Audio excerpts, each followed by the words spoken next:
skate, Shaun White takes a straighter route to the superpipe entrance than many of his competitors. By avoiding turns, Shaun helps minimize friction that would slow him down. Shaun then jumps, which increases the distance of his fall. More time to fall means more time to accelerate. And acceleration is key because every mile per hour lost ultimately equals 3 less feet of amplitude. Once inside the 500-foot-long superpipe, to increase his speed at takeoff, Shaun utilizes a technique known as pumping. Just like pumping your legs on a swing to go higher, Shaun uses pumping to increase his angular velocity.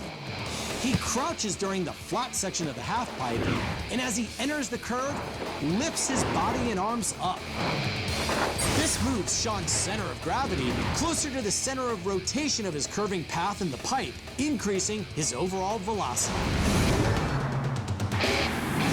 For amplitude, the ideal line to cut up the superpipe's 22-foot walls is angled between 80 and 85 degrees.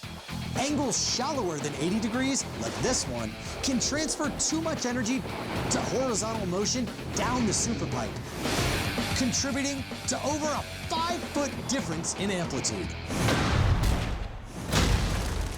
But none of this matters if Shaun doesn't nail the takeoff. In an optimal launch window of less than 1/10 of a second, Shaun initiates liftoff by pushing down on his board while simultaneously extending his arms to shoulder height. Just 33 thousandths of a second earlier or later, and he loses a full foot of air. And when Shaun executes each step flawlessly, he can soar up to 23 feet in the air, more than the height of the superpipe itself. Last year, Shaun White made quite a statement with his 4th consecutive gold medal in the superpipe, but he also made a bold fashion statement.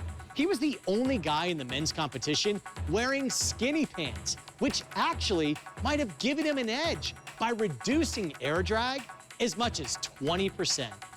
For ESPN Sports Science, I'm John Brinkus.